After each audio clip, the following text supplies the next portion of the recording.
Cet épisode est présenté par la ville de Granby. Je m'appelle Vanessa Bordua, je suis une auteure-compositrice-interprète et l'entrepreneur derrière Production Flèche, une boîte créative pour artistes indépendants. Bienvenue au balado Inspire. Ce balado naît pendant la crise sanitaire du COVID-19, dans un moment où on a besoin de positif, de motivation. Je me suis demandé, moi, qu'est-ce que je peux faire à part écrire des chansons et focusser sur ma création? C'est là que l'idée m'est venue. Inspire, c'est un balado où l'on discute de ce qui nous anime, de ce qui nous passionne à travers différents thèmes. C'est de partager des pratiques inspirantes, des initiatives pour embellir notre propre quotidien. Pendant l'isolement, nos routines, notre horaire et notre vie sont carrément bousculés. On apprend tous à s'adapter, à ajuster nos comportements. Dans cet épisode, nous parlerons de la socialisation à travers nos écrans. On a tous besoin de rester en contact avec nos amis, notre famille, nos collègues de travail. En quelques jours, les appels vidéo sont devenus populaires plus que jamais parce que ça nous fait du bien de voir les gens. J'avais envie d'en parler avec Elsa Labrie-Desroches et Mélissa Dion-Deslandes.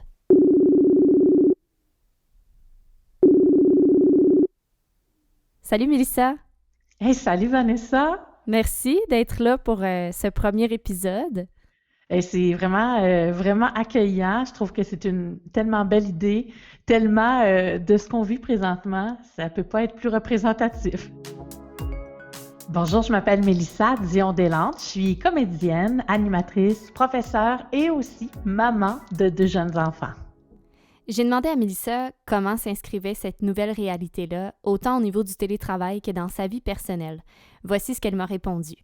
Par rapport à la radio, ça change pas à part que on émet des mesures d'urgence. Si jamais on en vient à avoir besoin de travailler à distance, évidemment, on va se servir énormément de ce matériel-là.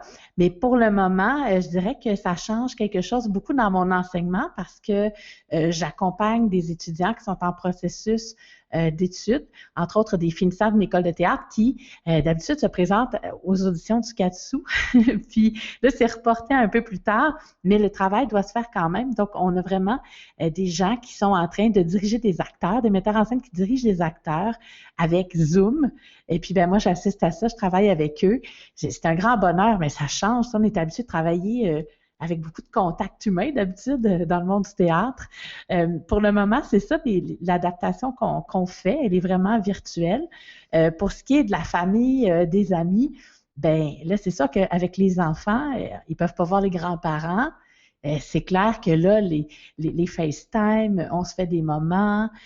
Puis en plus, c'était par exemple la fête de ma fille en fin de semaine. Puis là, on a dû comme faire une fête où est-ce que les gens devaient se manifester d'une façon virtuelle. On a vraiment fait un gâteau. On avait plein de gens en ligne, puis on lui a souhaité bonne fête. Elle va toujours, ça ne rappellera peut-être pas parce qu'elle a 4 ans, mais nous, ça nous a marqué. C'est comme, ça nous est jamais arrivé à personne. Puis on fait comme, c'est vraiment quelque chose qu'on vit, puis on a l'impression qu'on veut s'en rappeler parce qu'on fait, c'est hors de l'ordinaire, là. Autant qu'on se disait avant, on aime ça, les réseaux sociaux, mais on veut encore plus être entre humains, puis se voir pour vrai.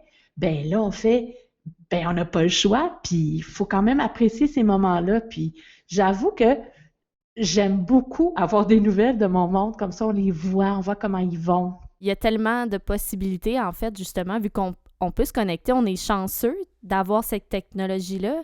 Quand je repense à... Moi, j'ai vécu le verglas, j'avais peut-être 9 ans.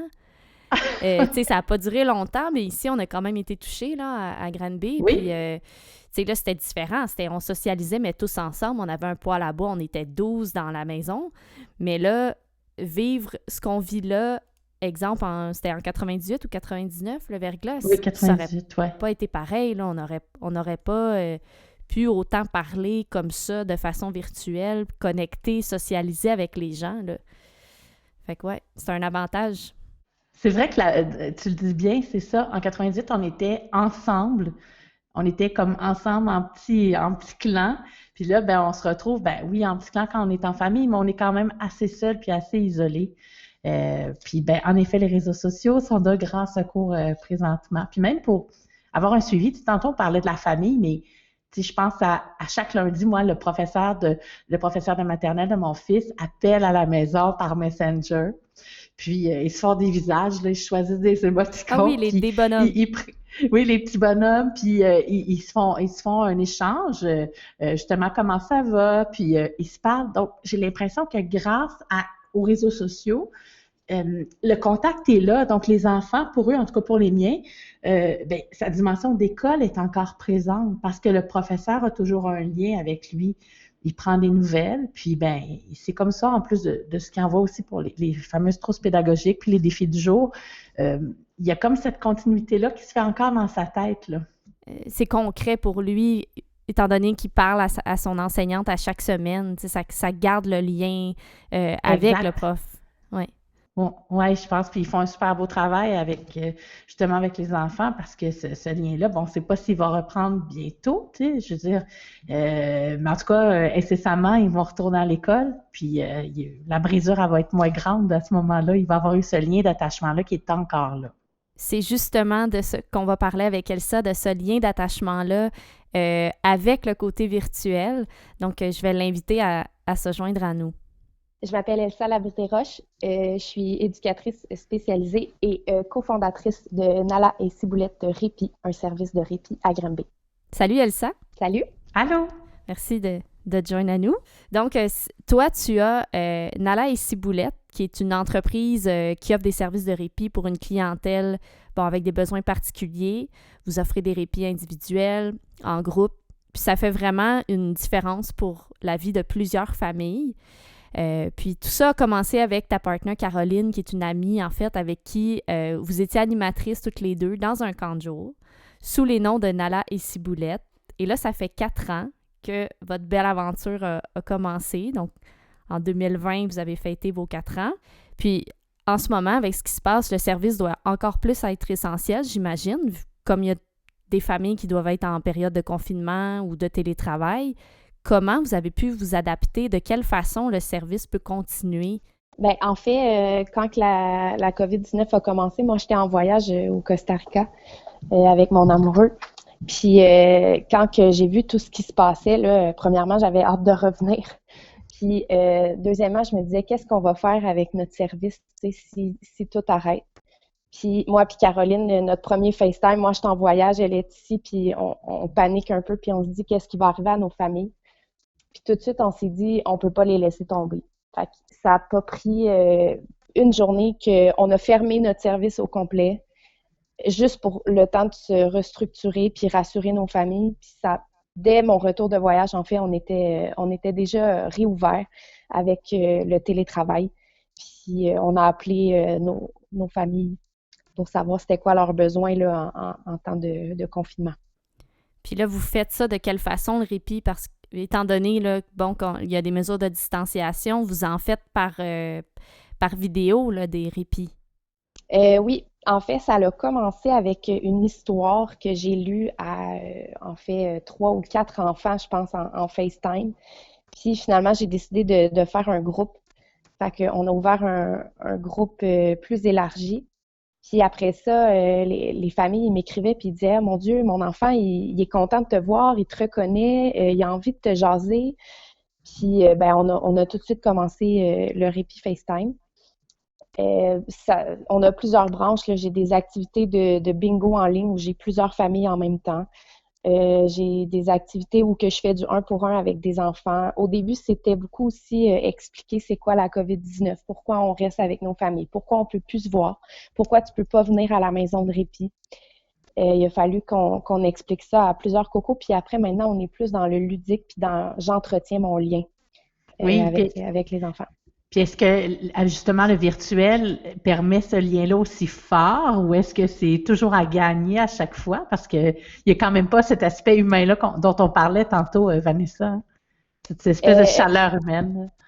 Oui, en effet, on n'était pas certaine de comment ça allait fonctionner. Puis finalement, c'est vraiment surprenant comment quand on a un lien avec un enfant, caméra ou non, puis ça vient me chercher un petit peu parce que j'ai des liens forts avec mes cocos. Puis caméra ou non, qu'on soit proche ou non, le lien il est là. Donc, ça n'a pas été compliqué de garder les liens avec les enfants. Puis, dès qu'on ouvre la caméra, là, l'enfant, il est 100% avec toi, puis dans le moment présent. Donc, que ce soit par FaceTime ou en vrai, nos enfants, ils sont là, puis ils veulent être avec nous, puis passer du bon temps avec nous. Donc, le lien est vraiment plus fort qu'on pense.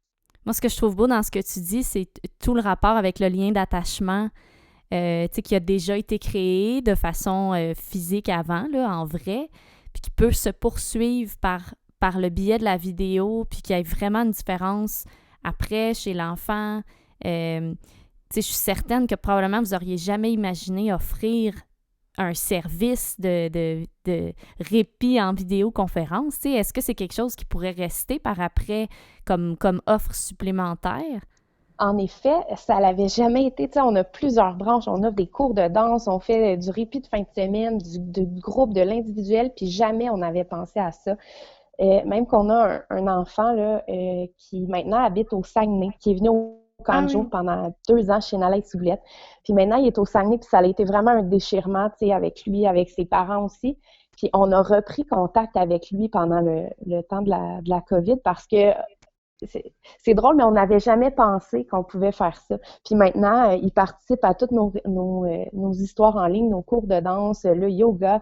Il est toujours là, puis il est content de nous revoir. Donc, non, on pensait pas que ça pouvait être aussi fort. Puis oui, ça va rester un service probablement actif chez Nalaï Soublette maintenant. On a parlé de l'impact que ça a chez les enfants, chez les familles aussi. Mais même nous, au niveau personnel, on utilise aussi peut-être plus qu'avant les appels vidéo. Comment, vous, ça se passe de votre côté? Je fais des FaceTime tous les vendredis avec certains amis et j'ai ma gang de filles du secondaire, qu'on est 4 filles. Ouais, 4 filles, puis on se voyait peut-être 2 fois par année. Puis maintenant, on se FaceTime toutes les semaines. Puis on n'avait jamais pensé à faire ça. On a vécu des retrouvailles aussi avec une amie que j'ai pas vue depuis longtemps qui est en France, puis ma gang de filles. On s'est fait un WhatsApp COVID apéro, puis ça a été vraiment chouette. C'est dans des petits moments comme ça où est-ce qu'on prend justement des nouvelles de notre monde. Puis je dois dire que cette espèce de phase-là où est-ce que tout est au ralenti, ça nous permet de nous reconnecter aussi à nous-mêmes. Puis, de prendre le temps de faire ces choses-là. Parce que, comme tu l'as dit, on l'a dit, bon, je suis maman de 2 enfants en bas âge, puis en même temps, j'ai plusieurs emplois. Il faut que j'arrive, à un moment donné, à avoir une vie sociale. Puis, elle se passe beaucoup dans mon travail, ma vie sociale aussi. Mais de pouvoir prendre ce temps-là, présentement, j'ai l'impression que je fais « Ah, OK, ça fait longtemps que je n'avais pas parlé à cette personne-là. » Puis, c'est assez merveilleux quand même d'avoir le temps de reprendre contact comme ça, puis de penser aussi, il y a des gens qui sont seuls, sont confinés seuls, sont pas en famille, je pense beaucoup à ces gens-là aussi. Oui, puis le fait de la vidéo, un appel, on entend dans le ton de la voix comment la personne va, mais ça n'a rien à voir avec vraiment voir la personne. Puis, tu sais, moi aussi, là, je fais beaucoup plus d'appels vidéo, je parle beaucoup plus à mes amis qu'à l'habitude. On se fait des 5 à 7. Elles continuent, ils se connectent, font des quiz des fois en simultané, chacun de leur côté, mais en même temps connectés. Tu sais, il y a plein de belles choses qui se passent. Puis, même dans des meetings qu'avant, j'aurais fait au téléphone, là, j'aime le faire pour avoir le contact du visuel, puis c'est important de voir des visages encore plus maintenant, mais je pense que ça va rester après. On dirait qu'il y a un côté plus personnel que d'un appel, un simple appel. C'est vraiment comme si en ce moment, le temps est plus au ralenti, puis on prend le temps de faire des approches humaines qu'on n'avait pas avant, qu'on faisait pas, ou moins. Tout à fait, tout à fait. Puis, tu sais, de les redécouvrir, mes amis, puis de faire comme, aïe, aïe, OK, on peut garder contact. C'est tellement facile parce que j'en ai 2 qui ont des enfants, puis sont comme, les enfants sont couchés, on peut prendre un verre, j'ai pas besoin de me déplacer. C'est tellement simple, finalement. Au-delà de ce qu'on a discuté aujourd'hui, j'aimerais savoir, vous, qu'est-ce qui vous inspire en ce moment? Ce qui m'inspire vraiment, c'est de voir la résilience des enfants puis à besoins particuliers, puis des familles que je côtoie. Puis des petits moments heureux que je vis chaque jour, là, c'est quand il y en a un qui décide de venir me porter un coloriage à ma porte pour que je puisse le coller dans la fenêtre de la maison de répit. Ça me fait toujours chaud au cœur, puis ça me donne juste envie de continuer ma journée avec le sourire. Moi, ce qui m'émerveille en ce moment, c'est de regarder mes semences pousser ou apparaître. C'est le temps de ça, hein? Préparer son jardin. Moi, je fais des jardins en pot depuis peut-être 3 ans. Là. Je suis vraiment pas une experte, mais je m'amuse. Puis c'est vraiment comme le moment où chaque matin, je vais voir là, sur le bord de ma fenêtre, mes semences, s'ils sont poussées, sont rendues où? Puis des fois, j'en ai des nouvelles. Tu vois comme un petit bout de tête, puis là, je crie un peu quand j'en vois une parce que je suis énervée. Fait que ça, c'est vraiment en ce moment ce qui m'inspire. Puis j'ai même essayé là, avec des pieds d'échalotes françaises. Je les ai mis dans l'eau, je les ai mis dans la terre. Ça pousse tellement vite, ça me fascine. Fait que moi, c'est ce qui m'inspire en ce moment, jouer dans mes petites plantes. Bien, moi, ce qui m'inspire, en fait, il y a plein de choses. On dirait, c'est l'espace que ça crée dans notre rythme, l'espèce de brèche que ça donne dans notre rythme de vie. Tu sais, des fois, c'est effréné. Là, moi, ça a comme ralenti un peu. Ça me donne un peu plus de vision du moment présent. Et entre autres, l'aspect du clan. Parce que là, ben, on est une famille, là. Tu sais, je veux dire, j'ai mon plus grand a 6 ans, la deuxième vient d'avoir 4 ans. Puis, on le sait, on était déjà un clan familial serré. Mais là, on est très serré. C'est-à-dire que même les enfants qui, d'habitude, une à la garderie, l'autre à l'école, se voyaient souvent, mais là, sont toujours ensemble. Ils ne se sont pas quittés depuis le début de l'aventure de la COVID. Puis, ils se cherchent dans la maison, puis ils s'appellent chéri. Ça me fait rire. Parce qu'ils sont toujours ensemble. Ça développe des espèces de... On dirait que depuis que c'est arrivé, je les vois presque comme des jumeaux, parce que on dirait qu'ils font tout ensemble. Tout est coordonné ensemble. C'est comme si le clan, ça resserre, même si c'est chicane, là, c'est normal, mais autant que ça resserre les liens beaucoup. Puis j'ai l'impression que j'assiste à ça. Puis ce serait pas arrivé de la même façon, j'ai l'impression, s'il n'y avait pas eu ça. Fait que c'est mon côté positif que... En tout cas, je vois le moment s'installer dans le clan, puis c'est beau, c'est très beau, c'est inspirant. Ce que je retiens de la discussion, c'est qu'autant pour nous que pour les enfants, prendre contact par les appels vidéo, ça embellit notre quotidien.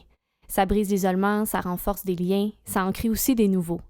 C'est quand même drôle qu'Elsa, Mélissa et moi, toutes les trois, on ait renoué avec certains amis pendant le confinement. Comme si le fait d'être éloignés nous rapprochait. Que ce soit Messenger, FaceTime, Google Meet, Zoom, il y a plein d'applications qui nous permettent de se voir autrement. Et j'ai l'impression, dans un moment comme celui que l'on vit, que c'est important de rester en contact. Cet épisode est présenté par la ville de Granby. Vous avez entendu les invités Elsa Labrie-Desroches et Mélissa Dion-Deslandes. À l'animation et la musique, moi-même, Vanessa Bordua. Une idée originale et réalisation de Production Flèche.